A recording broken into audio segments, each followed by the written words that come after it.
Hello and welcome to The Frame.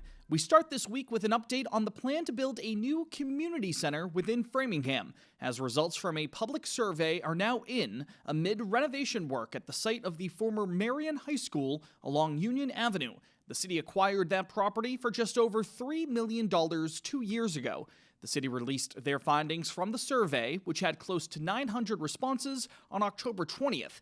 Those replies will be utilized by the Mayoral Community Center Advisory Committee to help develop a plan for the center. Larry Simmons is the youth sports representative for that group. Candidly, we didn't totally know what people wanted from a community center, but it was nice to see that come out of the community and see kind of strong signal about what matters to them.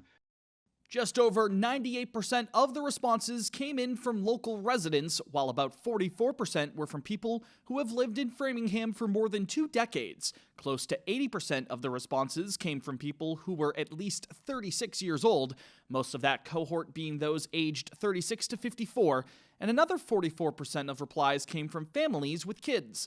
The top interests mentioned by community members who filled out the survey were cultural programs, such as the arts and gardening, along with fitness.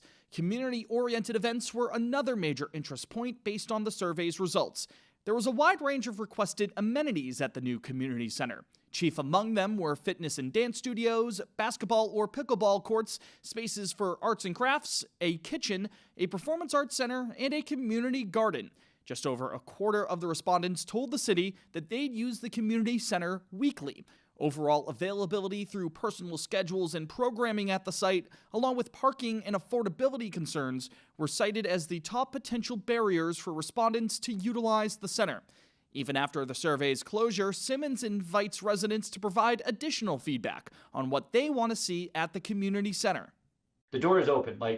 The one thing that everybody in that committee is passionate about, regardless of role, is that we hear from people who can reasonably fold that into our plans. As for the renovation work at the 100,000 square foot Marion property, Framingham Chief Operating Officer and Chair of the Center's Advisory Committee, Michael Tassino, told The Frame that interior demo and cleanup work is now done, while the roof has been renovated and new windows are on their way. The COO mentioned that the entire renovation work so far has solely utilized money provided through the Federal American Rescue Plan Act.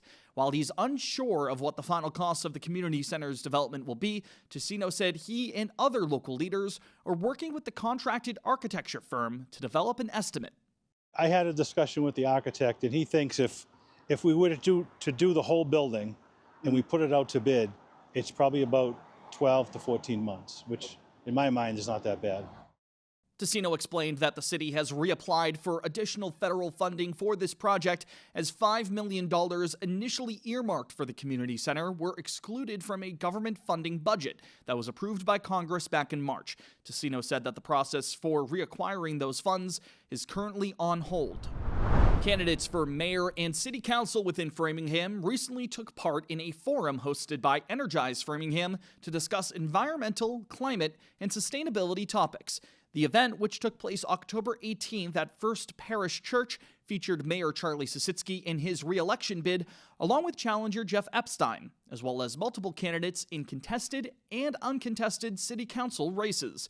One of the major topics of the event was solar panels. Sositsky thinks Framingham has made good progress on that front, along with other environmental stewardship efforts, while Epstein believes now is the time to put an emphasis on their construction to promote clean energy and to take advantage of federal tax credits. We are redoing school roofs so they can accommodate solar panels in the future. We can support the school committee's capital budget request if they ask for solar panels. They haven't asked for solar panels. They have higher priorities that need to be addressed first. Now is the time to go gangbusters, because we have till the end of 2027, and then all the federal credits go and we don't make any money. Every single city building and parking lot has to have solar on my watch. That full climate forum debate, along with a write-up of the event, can be found on our website, theframe.news. One final reminder for you now, Election Day in Framingham is this upcoming Tuesday, November 4th. Polls will be open from 7 a.m. until 8 p.m. that day. Noon on Monday the 3rd is the deadline to submit an application for absentee voting in person, while City Clerk Lisa Ferguson is asking anyone voting by mail to do so as soon as possible. Mail-in voters are recommended to either deliver their ballots directly to the city clerk's office or to drop them off in a secure ballot box. One is located behind the Memorial Building and another is at the McAuliffe Library. The Frame will be with you next week to go over the results of the election. Meanwhile, Access Film Festival is returning on November 7th and 8th. It's the second year of the event, which was launched to showcase local artists and to recognize short and feature-length pictures created by skilled, independent filmmakers. Access Framingham sat down with a few of those artists whose works are being featured at the festival, including Lisa Oliveri. Her documentary, Recovery City, which tackles the process of addiction recovery among 4 Massachusetts women, will be screened at Village Hall at noon on Saturday the 8th. Oliveri spoke about what it means for her film to be showcased to a local audience as a way to highlight paths towards recovery. Every community, has their stuff, right? And this could possibly give somebody hope who's struggling. It could help somebody who has a family member who's struggling. We talk a lot about harm reduction and explain what that is and what that looks like. And that can kind of remove people's biases about that. Full interviews with featured filmmakers who will be taking part in the event can be found on AFTV's cable and YouTube channels. Access Film Festival will be held at both Village Hall and Framingham State University. For more details, including how to get tickets, visit the events page on Access Framingham's website. And for more details on the top stories that we cover every week on the program, you can visit our website, www.theframe.news. With full written articles, feature pieces that we've completed across Framingham, and a community calendar filled with upcoming events, we've got you covered. Subscribe to our email newsletter, too, so that you're always in the loop with Framingham News in Focus. The Director of Safety and Security at Framingham Public Schools has been arrested and charged with domestic assault and battery.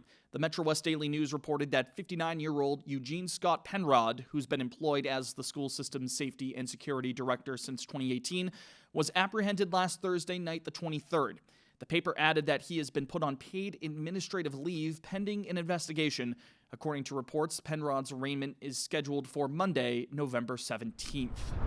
Some local sports news for you now, as a Framingham native is now the head coach of a WNBA franchise. Sonia Rahman was hired as the head coach of the Seattle Storm. Rahman graduated from Framingham High School, where she played basketball, back in 1992. Before getting the top job in Seattle, she was notably the head coach at MIT for over a decade, before becoming an assistant coach for the Memphis Grizzlies in the NBA, along with the New York Liberty, another WNBA franchise, in recent years. With her hiring, Rahman becomes the first person of Indian origin to be named the head coach of a team in the WNBA. Speaking of Framingham High athletics, a number of the school's teams are currently in the hunt to qualify for postseason play this fall. The FHS football team is currently number 17 in the Division I power rankings, just outside of a top 16 spot with one regular season game left to go, while the Lady Flyers soccer team is ranked number 25 in D1, right in the mix for the state tournament. The Framingham High boys soccer team, though, currently sits at number 6 in the state for Division I as of the time of this recording. They're surely on their way to the state tourney, and our very own FEC TV will be there to cover the action of their first postseason game. The bracket is not out while we tape this episode, so we don't know when the Flyers will be playing, but FEC will be sure to cover all of the action as part of their next Game of the Week program. Be on the lookout for that broadcast information in the coming days.